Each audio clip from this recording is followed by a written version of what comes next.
शांति।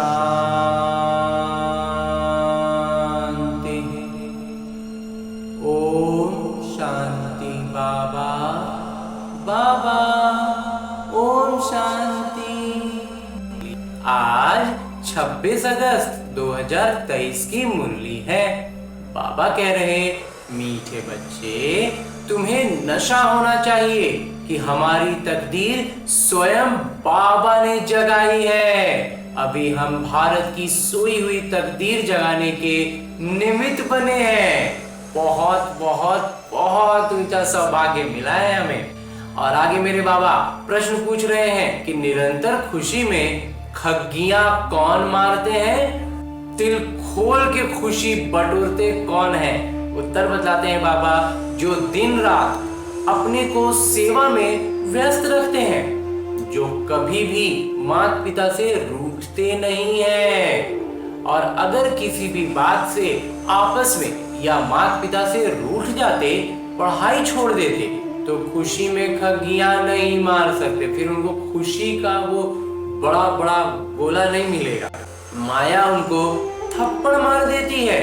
जो सबको हंसाने वाले हैं वो कभी किसी से रूठ नहीं सकते। ये आंतरिक खुशी दिलाने वाले के हम निमित्त बने हैं, तो खुद कैसे रूठ जाएंगे।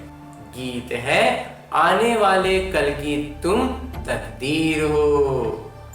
ओम शांति। बाबा बैठ बच्चों को समझाते हैं, पतित पावन है ही सतगुरु। सतगुरु की भेंट में झूठे भी जरूर हैं। जैसे गाया जाता है, झूठी माया झूठी काया। सतयुग में ऐसा नहीं कहेंगे। उनका नाम ही है सचखंड। भारत सचखंड था, अब सचखंड नाम क्यों पड़ा? क्योंकि बेहद के पिता का ये अवतरण स्थान है, जन्मभूमि है। ये बात और कोई की बुद्धि में नहीं है कि परम पिता परमात्मा को सत्य अर्थात सत्य कहा जाता है और भारत उनका अवतरण भूमि है। बाबा आकर ये समझाते हैं, ये भारत वास्तव में स्वर्ग था, अभी तो नरक है। मैं भारत को स्वर्ग बनाने आता हूँ। अभी तुम जानते हो कि बरोबर पहले अब विदेशियों का राज्य था, तब भी नरक था। अभी तो और ही रौरव नरक है। उस समय प्रत्यक्ष थे, अभी अप्रत्यक्ष हैं। आपस में कितना मतभेद में आकर लड़ते हैं। भाषाओं पर भी कितना फ्रैक्शन पड़ गया है। भाषाओं पर भी कितना इसका असर है। गपोड़े मारते रहते हैं कि हम सब एक ही हैं। वास्तव में इतने सब मनुष्य भाईचारे में हैं। कोई मतभेद नहीं होना चाहिए, धर्मों में भी मतभेद नहीं होना चाहिए, परंतु है कितना मतभेद। अभी तो भाषाओं का भी मतभेद हो गया है। नाटक भावी नाटक की है। भारत रौरव नरक बन गया है। कितनी आपस में दुश्मनी है। कौरवों और पांडवों की लड़ाई तो लगी नहीं। पांडव तो तुम यहाँ बैठे हो, तुम सच्चे सच्चे ब्राह्मण कुलभूषण भारत की तकदीर हो। तुम्हारा नाम कितना अच्छा है, स्वदर्शन चक्रधारी, त्रिनेत्री, त्रिकालदर्शी। त्रिमूर्ति शिव बाबा तुम्हें ब्रह्मा द्वारा त्रिकालदर्शी बनाते हैं। तीसरा नेत्र खोलते हैं। तीजरी की कथा अथवा सत्यनारायण की कथा व अमर कथा सब एक ही बात है। तुम सब भारतवासी अमर कथा सुन रहे हो। जैसे बाबा समझाते हैं वैसे तुम बच्चों को भी समझाना चाहिए। पूछते हैं, बाबा सेवा कैसे करें? बाबा ने समझाया है, जो ब्राह्मण कुलभूषण मनुष्य को हीरे जैसा बनाते हैं, वो अपने को पास का बोर्ड लगा दो। जो ऐसा कर रहे हैं वो अपने आप को पास तो मान लो। तो शिव बाबा का चित्र लगा हुआ हो, शिव बाबा के चित्र के नीचे लिखना है कि बेहद के पिता से जन्म सिद्ध अधिकार स्वर्ग की बादशाही कैसे प्राप्त होती है, वो आकर समझो। तो मनुष्य आकर समझेंगे।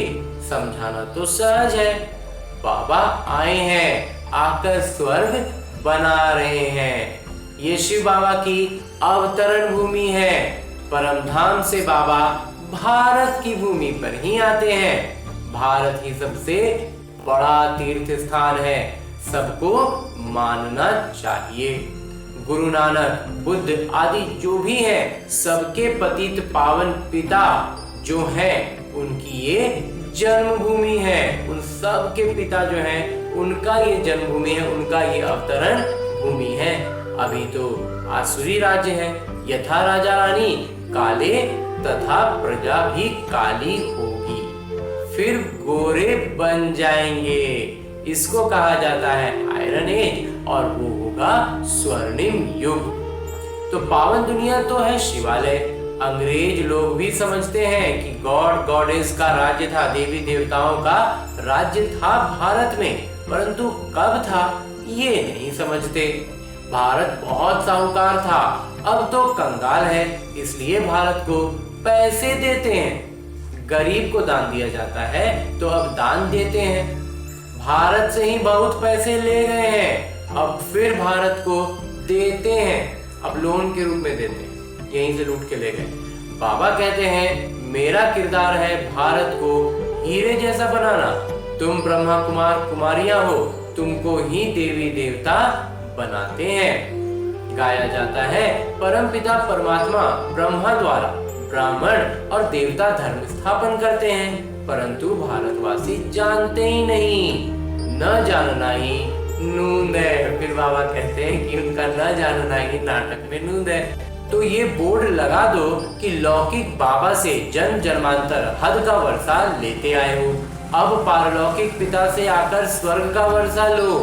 प्रजापिता ब्रह्मा की संतान संगम पर ही होते हैं, तो सभी को ये समझाओ कि तुम प्रजापिता ब्रह्मा की संतान हो और सतयुगी दैवी स्वराज्य के अधिकारी हो, हकदार हो। कितनी सहज बातें हैं। वो ब्रह्मा कुमार कुमारियां शिव बाबा के पुत्र पुत्रियां ठहरे, कल्प पहले भी बने थे, अभी भी बने हो, सो देवी देवता बनने के लिए। शिव बाबा का चित्र भी साथ में हो। भारत को स्वर्ग बनाने में जो मदद करते हैं उनको इजाफा जरूर मिलता है। जो ब्राह्मण जैसी जैसी सेवा करते हैं वैसा बदलेंगे। ब्रह्मा कुमार कुमारी बने ना, यही तो एक इजाफा हो गया, एक उन्नति का पद मिल गया। उसके बाद फिर जैसे जैसे सेवा करेंगे आगे फिर पद मिलता जाएगा। तो बाबा से पूरा वर्षा लेने के लिए पवित्र तो जरूर बनना है। तुम बच्चों को अंदर में खुशी होती है कि हम श्रीमत पर चल स्वर्ग की राजाई का वर्षा पा रहे हैं। नशा तो जरूर चढ़ना चाहिए। स्वर्ग के मालिक तो सब बनेंगे, परंतु पुरुषार्थ कर अपना उच्च मर्तबा प्राप्त करो। बाबा का नाम बाला करो। गाते हैं गुरु का निंदक ठौर न पाए, परंतु उनसे पूछो कौन सा ठौर। अब तो ये सद्गुरु गारंटी करते हैं कि मैं आया हूँ तुम सबको वापस ले जाने, तुमको दुखों से छुड़ाए घर वापस ले जाऊंगा। ये बाबा ही कह सकते हैं। गाया हुआ है कि मच्छरों सदृश गए, विनाश होगा तो भंभोर को आग लगेगी। ये भी गाया हुआ है कि पांडवों के लाखा भवन को आग लगाई।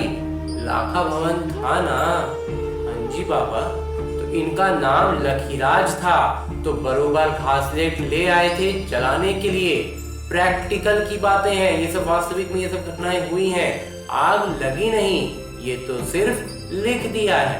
तो तुम बच्चों को कितना फखूर से रहना चाहिए, क्योंकि तुम भारत की तकदीर बनाने वाले हो। हम उन आत्माओं में से हैं जो भारत की तकदीर बना रहे हैं। तो उन्होंने तो तकदीर को लकीर लगा दी है। अब पैसे आदि सब बाहर से आ रहे हैं, ये रिटर्न सेवा हो रही है। विनाश सामने खड़ा है। उन्होंने तुम्हारे से बहुत लिया है, भारत को बहुत लूटा है। कितना गुप्त राज नाटक में नूंधा हुआ है। विलायत वाले तो अब भारत के प्रति दाता है। नाटक अनुसार ये नूंद है। कल्प पहले भी ऐसा हुआ था। बाबा समझाते हैं कल्प कल्प हम तुम मिले हैं। अंजी बाबा, कल्प कल्प श्रीमत द्वारा बाबा से तुम अपना स्वराज्य पाते हो और कुछ करना नहीं है। अहिंसा परमो धर्मा से श्रीमत पर तुम विश्व के मालिक बनते हो। श्री श्री गुरुओं को नहीं कहा जा सकता है, शिव बाबा को ही श्री श्री कहा जा सकता है। भगवानुवाद, ये वही समय है 5000 वर्ष पहले वाला, जब मैं सभी का उद्धार करने आया हूँ। तुम भी शिव बाबा के पोत्रे पोत्रियां, ब्रह्मा के बच्चे, ब्रह्मा कुमार कुमारी हो। बड़े पद वालों को भी समझा सकते हो। कोई समाज सेवी होते हैं, उन लोगों को भी अच्छी रीति समझा सकते हो। सेवा से ही वृद्धि होती है, हिम्मत करनी चाहिए। ये तो जानते हो कि माया भी कम नहीं है, चमाट मारकर ऐसा मुंह फेर देती है जो राम से विपरीत बुद्धि हो जाते हैं। एक खिलौना है ना, अभी राम के अभी रावण के बन पड़ते हैं। बाबा ने कहा था विराट रूप भी बनाओ, उसमें वर्ण दिखाने हैं, देवता वर्ण, फिर क्षत्रिय वर्ण, वैश्य शूद्र वर्ण में आए, शूद्र से अब फिर ब्राह्मण वर्ण में आए हो। 84 का चक्र भारत का ऐसा चलता है। तुम किसी को भी ये समझा सकते हो। इसको कहा जाता है सहज राजयोग। इसी को जो सहज बातें हैं, इसी को बाबा कहते हैं राजयोग है। तो तुम राजयोगी राज ऋषि हो और वो हठ योगी ऋषि हैं। तुम अभी श्रीमत पर चल पवित्र बनते हो। सतयुग त्रेता में है ही संपूर्ण निर्विकारी दुनिया, वहां माया होती नहीं। बच्चे जैसे जन्म होने होंगे वैसे होंगे। तुम ये प्रश्न क्यों करते हो कि बच्चे कैसे पैदा होंगे? पहले वर्षा तो ले लो, रस्म रिवाज जो होगी सो होगी। ये क्यों पूछते हो? तुमको तो निर्विकारी बनना है, फिर रस्म रिवाज जो होगी वो चलेगी। श्री कृष्ण ने भी गर्भ से जन्म लिया, उनको संपूर्ण निर्विकारी कहा है। उन्होंने भी तो गर्भ से जन्म लिया, लेकिन उनको संपूर्ण निर्विकारी कहा जाता है। वो तो गर्भ महल में बड़े आराम से बैठे थे, यहाँ तो गर्भ जेल में बहुत सजाएं खाकर त्राही त्राही करते हैं। तो ऐसी ऐसी बातें समझानी है, सेवा करनी है, मित्र संबंधी पड़ोसी आदि सबको ज्ञान देना है। बाबा का परिचय देते चलो। बेहद के पिता स्वर्ग की स्थापना करने वाले हैं। बाबा कहते हैं मुझे याद करो तो तुम्हारे विकर्म विनाश हो जाएंगे। प्रतिज्ञा करो कि बाबा मैं आपका मददगार बन पवित्रता का वर्षा जरूर लूंगा। पुरुषार्थ पर सारा मदार है। फॉलो फादर मदर, माता पिता का अनुसरण करना है। इसमें पूछना क्या है? परम उद्देश्य है ही राजयोग, और राजयोग क्या है? राजाई के लिए योग। तो प्रजा का योग नहीं है। राजा बनेंगे तो प्रजा भी जरूर चाहिए। भारत में सदैव राजा रानी का राज्य चला आया है, अभी तो न राजा न रानी। बाबा फिर से राजा रानी का राज्य स्थापन कर रहे हैं। इसको कहा जाता है प्रवृत्ति मार्ग। पतित पावन बाबा बैठ समझाते हैं कि पतित पावन जरूर कहना पड़े। पतित पावन बाबा हमको राजयोग सिखलाते हैं। तो सत्य पिता भी हो गए, सत्य शिक्षक और सतगुरु भी हो गए। पतित पावन है सर्वोच्च, एकदम सर्वप्रथम। गुरु की महिमा बहुत भारी है। जिसके भी घर में कलह होती है तो कहा जाता है कलह कलेश से पानी के मटके भी सूख जाते हैं। फिर विघ्न डालने वालों पर दोष पड़ जाता है। नाटक अनुसार उनकी बुद्धि का ताला बंद हो जाता है, कुछ भी बोल नहीं सकेंगे। अगर जाकर निंदा करेंगे तो गला घुट जाता है। सतगुरु का निंदक ठहर न पाए। ये तो सत्य पिता, सत्य शिक्षक, सत्य गुरु हैं। बाबा कहते हैं अगर मेरी निंदा कराएंगे तो ऊंच पद तो पा नहीं ही सकेंगे। विनाश की रिहर्सल भी होती रहेगी। जो विनाश का समय है ना, वो जो भी है उसके पहले कई बार ऐसी परिस्थितियां अनेक अलग अलग आत्माओं के साथ अलग अलग समय पर ऐसी परिस्थितियां आएंगी कि वो विनाश का मंजर होगा। तो वैसे में अपने आप को अचल अडोल स्थिति में रख पाना, स्व स्थिति का पूरा पूरा पुरुषार्थ पर खड़े उतर पाना ही बाबा कहते हैं ऐसे अभ्यास के मौके कई बार मिलेंगे और उसी से हम जो अंतिम समय होगा उसमें प्रखर उत्तीर्ण हो पाएंगे। तो मनुष्य कुछ जागेंगे, तुम भल जागते हो, लेकिन वो घोर नींद में बिल्कुल सोए पड़े हैं। तो बाकी दुनिया के लोग क्या है, पूरे गहरी नींद में सोए पड़े हैं। हमें बाबा ने जगाया है, स्वयं परम पिता परमात्मा ने जगाया है। तो ऐसी जागृति के बाद वापस नींद आने पर सोना नहीं है। इस बात की ही बाबा कहते हैं बार बार अभ्यास कराई जाएगी। तो शास्त्रों में तो ग्लानि की बातें लिख दी हैं, सतयुग का नाम गुम कर दिया है, सतयुग का नाम ही गुम कर दिया है। खुशी में तो अंदर में खग्गियां मारनी चाहिए, इतनी खुशी में रहना चाहिए, बाबा मिल गए हैं। माता पिता से मत रूठना, तूफान आएंगे परंतु कभी भी बाबा को फारकती नहीं देनी है। माता पिता से कभी मुंह नहीं मोड़ना, माया बड़ी कड़ी है। तुम बच्चों को कभी भी रूठना नहीं चाहिए। तुम सबको हंसाते रहो, सबको स्मृति दिलाते रहो, खुद भी खुशी में रहेंगे, दूसरों को भी खुशी मिलेगी। तो बाबा द्वारा बड़ी लॉटरी मिली है तो सदैव हर्षित रहना चाहिए। कोई को भी दुख नहीं देना है, दुख देंगे तो दुखी होकर मरेंगे। मुख से हमेशा रत्न निकलने चाहिए, पत्थर नहीं। पत्थर निकलेंगे तो पत्थर बुद्धि बन जाएंगे। अभी तो कोई संपूर्ण बने नहीं हो, इसलिए निरंतर ये अभ्यास में रखना है। संपूर्ण बनने का पुरुषार्थ करना चाहिए। अच्छा, मीठे मीठे सिकिलते बच्चों प्रति माता पिता बाबा का याद प्यार और आशीर्वाद। रूहानी बाबा की रूहानी बच्चों को नमस्ते। हम रूहानी बच्चों की ओर से रूहानी बाबा को याद प्यार और प्रणाम। धन्यवाद बाबा, धन्यवाद। मुरली के लिए भी धन्यवाद और इस अनूठे अलौकिक ब्राह्मण जीवन के लिए भी बहुत बहुत बहुत धन्यवाद बाबा, बहुत धन्यवाद। धारणा है कि बाबा का मददगार बन उनसे इजाफा यानी इनाम लेना है। एक इनाम, एक पद तो बाबा पहले ही दे देते हैं, ब्रह्मा कुमार कुमारी बीके का।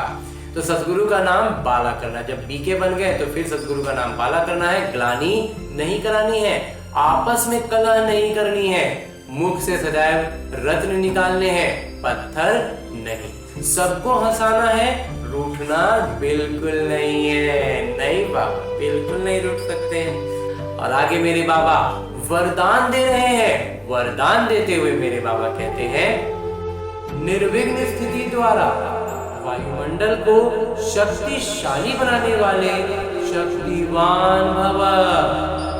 आपकी सेवा है, पहले स्व को निर्विघ्न बनाना, फिर औरों को निर्विघ्न बनाना। अगर स्वयं ही विघ्नों के वश होते रहेंगे तो अंत में निर्विघ्न नहीं रह सकेंगे। इसलिए बहुत काल का अभ्यास बनाओ निर्विघ्न स्थिति का। कमजोर आत्माओं को भी बाबा द्वारा प्राप्त हुई शक्ति दे। कमजोर आत्माओं को जो बाबा से शक्तियां मिली है उनको वो शक्तियां देनी है और उनको भी शक्तिशाली बनाना है। बाबा हमें यह स्मृति दिलाते हैं कि हम शक्तिवान हैं। इस स्थिति का अनुभव करना है, तब वायुमंडल शक्तिशाली बनेगा। और अंत में स्लोगन है, मुरली का उपदेश है कि जो रोयाल बाबा के बच्चे हैं उनकी हर चलन से रॉयल्टी दिखाई देती है। उनकी हर चीज में, हर बात में, हर चलन में बादशाही नजर आती है, देवताई गुणों से युक्त नजर आते हैं। और आज की मुरली के बाद मेरे बाबा अव्यक्त इशारे दे रहे हैं कि जैसे देवियों के यादगार में दिखाते हैं कि ज्वाला से असुरों को भस्म कर दिया, असुर नहीं लेकिन आसुरी शक्तियों को खत्म कर दिया, ये भी अभी का ही यादगार है। तो ऐसे ज्वालामुखी बन आसुरी संस्कार, आसुरी स्वभाव सब कुछ भस्म करो। जब अपने पुराने असुरी संस्कार भस्म कर लेंगे तब कहीं जाकर के निर्भय ज्वालामुखी बन प्रकृति और आत्मा के अंदर जो तमोगुण है उसे भी भस्म कर सकेंगे। जब अपने भीतर का सारा असुरी संस्कार, असुरी स्वभाव सब कुछ भस्म कर पाएंगे, तब हम खुद में निर्भय होंगे और तब ज्वालामुखी बन पाएंगे। और जब ज्वालामुखी बनेंगे तब प्रकृति और अन्य आत्माओं में जो तमोगुण है उनको भस्म कर सकेंगे। अच्छा, ओम शांति।